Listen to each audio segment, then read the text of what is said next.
एक जमींदार था और उसकी घरवाली थी। घर में 2 जने ही थे। जमींदार खेत में काम करता था और उसकी पत्नी घर का काम करती थी। पति पत्नी दोनों ही गर्म स्वभाव के थे। थोड़ी थोड़ी बात पर दोनों में ठन जाती थी। कभी कभी तो घरवाली का बना बनाया खाना भी बेकार हो जाता था।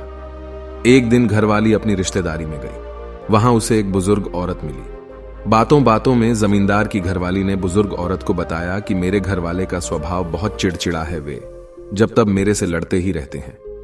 कभी कभी इससे हमारी बनी बनाई रसोई बेकार चली जाती है।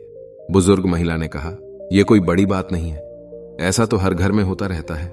मेरे पास इसकी एक अचूक दवा है। जब भी कभी तेरा घरवाला तेरे साथ लड़े तब तुम उस दवा को अपने मुंह में रख लेना। इससे तुम्हारा घरवाला अपने आप चुप हो जाएगा। बुजुर्ग महिला अपने घर के अंदर गई, एक पिशी भर कर ले आई और उसे दे दी। जमींदार की घरवाली ने घर आकर दवा की परीक्षा करनी शुरू कर दी। जब भी जमींदार उससे लड़ता था वह दवा मुंह में रख लेती थी। इससे काफी असर दिखाई दिया। जमींदार का लड़ना काफी कम हो गया था।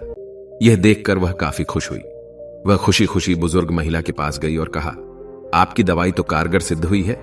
आपने इसमें क्या क्या डाला है जरा बता देना, मैं इसे घर में ही बना लूंगी। बार बार आना जाना मुश्किल हो जाता है।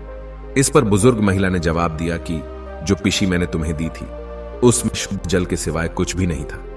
तुम्हारी समस्या का हल तो तुम्हारे चुप रहने से हुई है। जब तुम दवा यानी कि पानी को मुंह में भर लेती थी तो तुम बोल नहीं सकती थी और तुम्हारी चुप्पी को देखकर तुम्हारे घरवाले का भी क्रोध शांत हो जाता था। इसी को एक चुप 100 सुख कहते हैं। बुजुर्ग महिला ने जमींदार की घरवाली को सीख दी कि इस दवा को कभी भूलना मत और अगर किसी को जरूरत पड़े तो आगे भी लेते रहना।